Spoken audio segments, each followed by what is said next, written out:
कुछ कहानियां पढ़ते वक्त ऐसा लगता है जैसे शब्दों के पीछे कोई सिसकता हुआ एहसास है।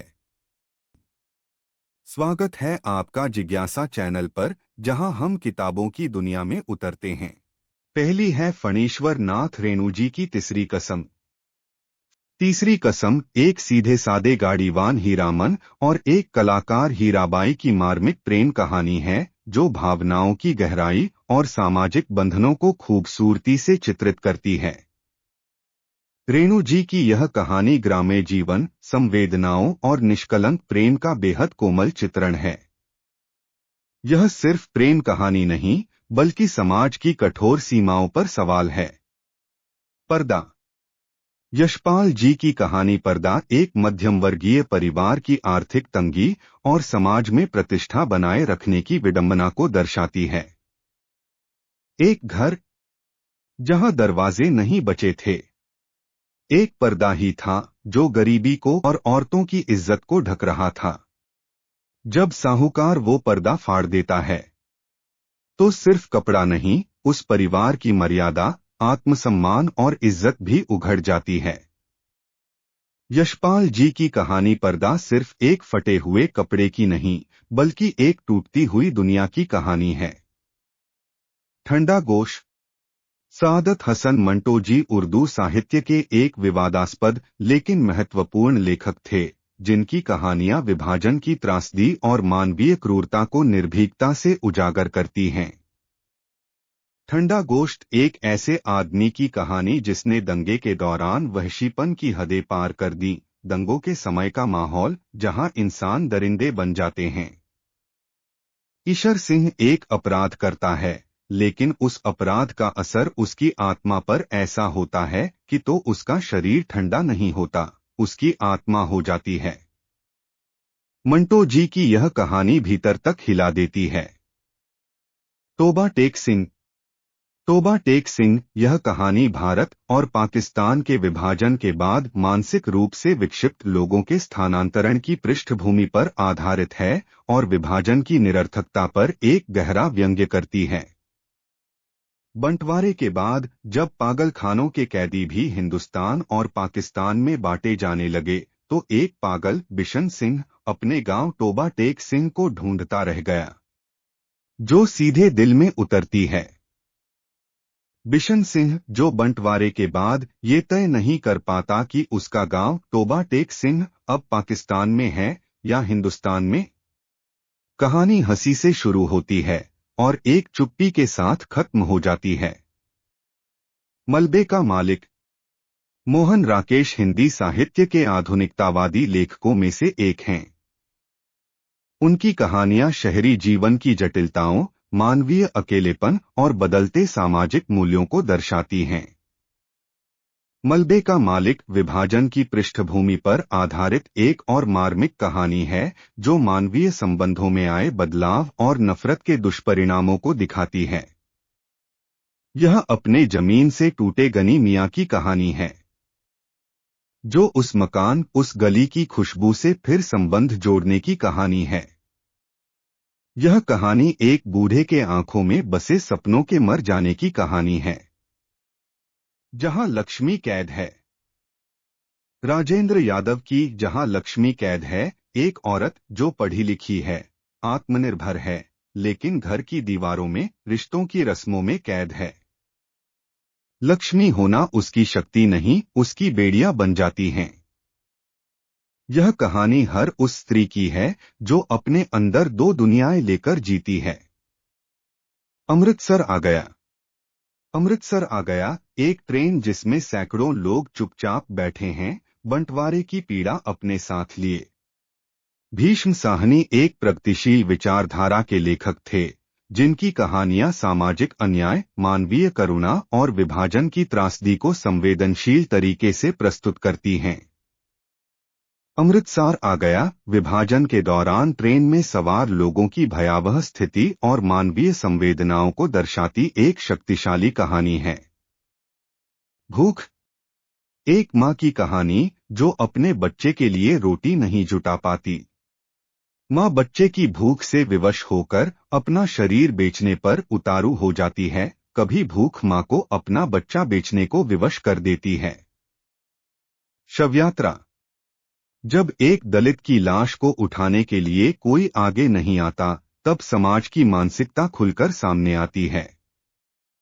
यह कहानी सिर्फ एक मौत की नहीं, बल्कि उन जिंदा लोगों की है जो जाति के नाम पर इंसानियत को मार देते हैं। वाल्मीकि जी की यह कहानी हमें भीतर तक हिला देती है। इंसान जाति से नहीं, कर्मों से ऊंच नीच बनता है। कफन।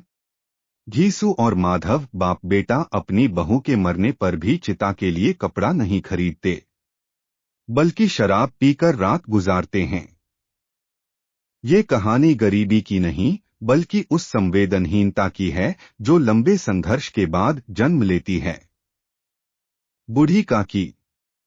एक बुजुर्ग महिला जिसे खाने को तरसना पड़ता है, अपनों के बीच होकर भी उपेक्षित। प्रेमचंद जी इस कहानी से यह बताते हैं कि भौतिकता में डूबा समाज बुजुर्गों को सिर्फ बोझ समझने लगा है। वापसी।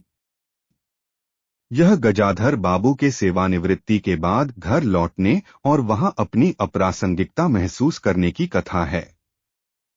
परिवार जो कभी उनका इंतजार करता था, अब उनके अस्तित्व को केवल एक धन कमाने वाले के रूप में देखता है। यह कहानी आधुनिक समाज में बदलते पारिवारिक मूल्यों और वृद्ध जनों की उपेक्षा को उजागर करती है। रोज कहानी में लेखक 4 वर्ष बाद अपनी दूर की रिश्तेदार मालती से मिलने आते हैं। मालती अब विवाहित है और एक बच्चे की मां है। लेखक को मालती के घर का वातावरण उदासीन और नीरस प्रतीत होता है। मालती का जीवन दिनचर्या के बंधनों में बंधा हुआ है। पति का अस्पताल जाना, बच्चे की देखभाल, घर के कामकाज और पति की प्रतीक्षा करना, यह सब उसकी दिनचर्या का हिस्सा बन चुका है। रोज कोई दिखावटी कहानी नहीं है, यह सुनाई कम महसूस ज्यादा होती है। इसलिए कुछ लोगों को ये साधारण लगती है और कुछ के लिए ये जिंदगी का आईना बन जाती है। तिरीच। कहानी के मुख्य पात्र पिताजी एक ग्रामीण परिवेश में रहने वाले सीधे सादे व्यक्ति हैं। वह अपने बेटे के साथ शहर जाते हैं, जहां शहरी जीवन की जटिलता और संवेदनहीनता के कारण उन्हें कई कठिनाइयों का सामना करना पड़ता है।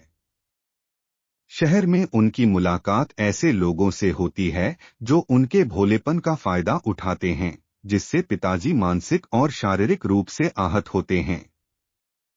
आखिरकार शहर की इस निर्दयता और असंवेदनशीलता के चलते पिताजी का निधन हो जाता है। परिंदे। निर्मल वर्मा जी की प्रसिद्ध कहानी परिंदे अकेलेपन, बिखरे रिश्तों और अतीत की स्मृतियों से जूझते मन की गहराइयों को छूती है। इस कहानी की नायिका लतिका एक हॉस्टल अधीक्षिका है जो बाहर से सख्त दिखती है, लेकिन अंदर से टूटी हुई है। डॉक्टर मुखर्जी और बीमार ह्यूबर्ट जैसे पात्र उसके जीवन में आते हैं, लेकिन लतिका अपने अतीत में अटकी रहती है।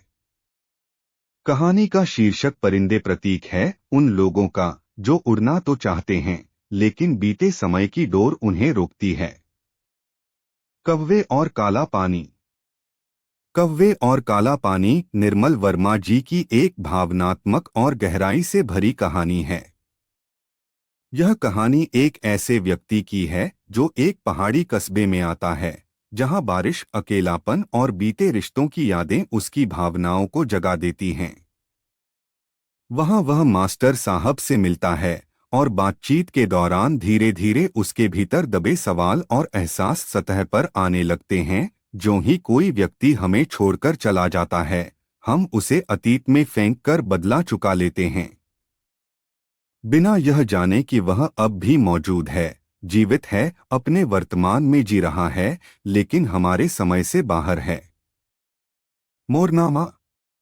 पोखरण के परमाणु परीक्षण के बाद इंतजार हुसैन जी ने देखा डरे हुए मोर आकाश में उड़ते जा रहे थे। यहीं से जन्मी मोरनामा, एक ऐसी कहानी जहां मोर सिर्फ पक्षी नहीं, बल्कि खोती हुई शांति, संस्कृति और मासूमियत का प्रतीक बन जाते हैं। यह कहानी युद्ध, बंटवारे और समय के उस दर्द को छूती है जिसे अक्सर हम नजरअंदाज कर देते हैं। मोरनामा एक चेतावनी है कि अगर हमने अपनी जड़ों को न संभाला तो एक दिन मोर की तरह हम भी सिर्फ यादों में रह जाएंगे।